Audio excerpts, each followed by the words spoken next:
पिछले 5 दिनों में हुए राजनीतिक घटनाक्रमों के चलते भाजपा की राज्यसभा की 2 सीटें जीतने की कवायद की अब हवा निकल सी गई है। राज्य की 3 सीटों पर होने वाले राज्यसभा चुनावों की गणित के अनुसार कांग्रेस के दोनों प्रत्याशी केसी वेणुगोपाल और नीरज डांगी की जीत तय मानी जा रही है। वहीं भाजपा के पहले प्रत्याशी राजेंद्र गहलोत की जीत भी निश्चित मानी जा रही है। लेकिन दूसरे प्रत्याशी ओंकार सिंह लखावत की जीत को लेकर सवाल या निशान लग गया है। ऐसे में यह बात भी सामने आ रही है कि क्या भाजपा ने ओंकार सिंह लखावत को हवाई प्लानिंग में ही उतारा या फिर वाकई थी कोई गोपनीय रणनीति।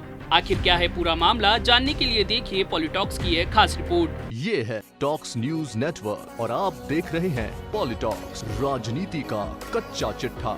19 जून को होने वाले राज्यसभा चुनाव के बीच सबसे पहला सवाल तो यही उठता है कि भाजपा के पास वोटों का गणित पूरा नहीं होने के बावजूद भी उसने दूसरे प्रत्याशी के तौर पर ओंकार सिंह लखावत को चुनावी मैदान में क्यों उतारा। क्या भाजपा के पास लखावत को जिताने के लिए विशेष और गोपनीय रणनीति थी या फिर सिर्फ हवाई योजना ही थी। क्या कांग्रेस में दो धड़ों के बीच की फूट का लाभ लेने का बीजेपी सपना संजोए थी या फिर कांग्रेस या सरकार समर्थित निर्दलीय उसके संपर्क में थे। राज्यसभा चुनाव नजदीक आने के साथ ही राज्य में बड़ी चुनावी गहमागहमी के बीच मुख्यमंत्री अशोक गहलोत ने भाजपा के शीर्ष नेतृत्व पर विधायकों की खरीद फरोख्त का आरोप लगाया। हालांकि इस मामले में भाजपा नेताओं ने पलटवार करते हुए कहा कि अगर कोई ऐसी बात है तो गहलोत सरकार उसे जनता के सामने सार्वजनिक करे। अब सरकार की ओर से इस मामले में एसीबी के साथ एसओजी की जांच भी कराई जा रही है। चुनावी बयार के बीच आरोप प्रत्यारोप राजनीति का हमेशा से अभिन्न अंग रहा है।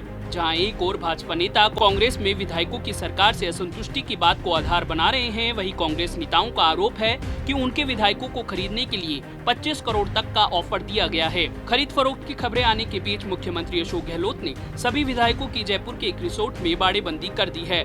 अब यहाँ एक विधायक से 1-to-1 का संवाद स्थापित किया जा रहा है। एक आध को छोड़कर सभी कांग्रेसी सरकार समर्थित निर्दलीय बीटीपी सहित करीब 120 के आसपास विधायकों के रिसोर्ट पहुंचने के बाद मुख्यमंत्री गहलोत ने राहत की सांस ली। विधायकों से बातचीत के बाद राज्यसभा की दोनों सीटों पर कांग्रेस प्रत्याशियों की जीत के दावे के साथ मुख्यमंत्री ने भाजपा के प्रति आक्रामक रुख अपना लिया है। मुख्यमंत्री ने कांग्रेस के मुख्य सचेतक महेश जोशी की लिखित शिकायत पर एसओजी से जांच शुरू करा दी है। एसओजी महेश जोशी का बयान लेकर यह पता लगाएगी कि आखिर किन किन विधायकों को खरीद फरोख्त का ऑफर दिया गया, किसने दिया और कितने धन का दिया गया और यह जानकारी मुख्य सचेतक के पास कहां से आई। मुख्य सचेतक की ओर से दी गई शिकायत में विधायकों को धन का लालच तो देने का जिक्र है, लेकिन यह नहीं बताया गया है कि यह लालच किसने दिया। दिल्ली रोड स्थित पहले एक रिसोर्ट और फिर बाद में एक 5 सितारा होटल में कांग्रेस विधायक और सरकार समर्थित निर्दलीय विधायकों की सफलतापूर्वक बाड़ेबंदी के बाद भाजपा नेताओं के सुर बदलने शुरू हो गए हैं। जहां ओंकार सिंह लखावत का दूसरे प्रत्याशी के तौर पर नामांकन के वक्त भाजपा नेता अति उत्साहित नजर आ रहे थे और कह रहे थे कि सरकार से बड़ी संख्या में विधायक नाराज हैं, जिसका लाभ लखावत को चुनाव में मिलेगा। वही भाजपा नेता अब कह रहे हैं कि भाजपा प्रत्याशी प्रधानमंत्री नरेंद्र मोदी की योजनाओं के नाम पर चुनावी मैदान में हैं। केंद्र सरकार की ओर से बीते वर्षों में किए गए कामों के दम पर राज्य की कांग्रेस विधायकों से वोट मांगे जाएंगे। राजनीतिक स्थितियों का एक पहलू ये भी है कि कांग्रेस और सरकार समर्थित कई निर्दलीय विधायक प्रदेश सरकार से खुश नहीं हैं। उनके असंतोष का कारण इनके क्षेत्रों में उनका मनचाहा काम नहीं होना, अधिकारियों की नियुक्ति नहीं होना है। यही कारण है कि मुख्यमंत्री अशोक गहलोत एक विधायक से व्यक्तिगत बात करके उनकी समस्या पूछकर सूचीबद्ध कर रहे हैं। वही सरकार को समर्थन दे रहे निर्दलीय विधायकों का अपना एक खेमा है और यह खेमा चाहता है कि उनमें से किसी एक का चयन कर उसे कैबिनेट मंत्री बनाया जाए। इसके साथ उनके द्वारा जिन कार्यों की अनुशंसा की जाए उसे मुख्यमंत्री प्राथमिकता से पूरा कराए।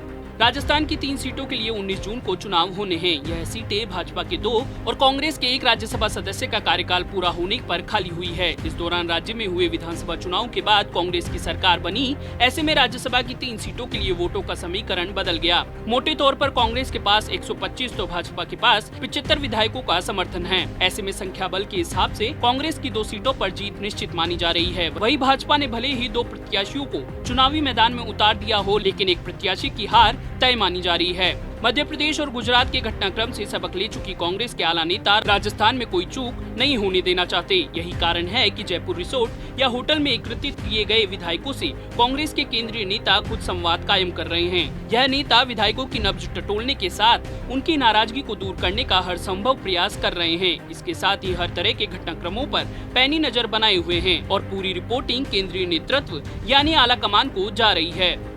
पॉलिटॉक्स ब्यूरो, जयपुर। ये है टॉक्स न्यूज नेटवर्क और आप देख रहे हैं पॉलिटॉक्स, राजनीति का कच्चा चिट्ठा।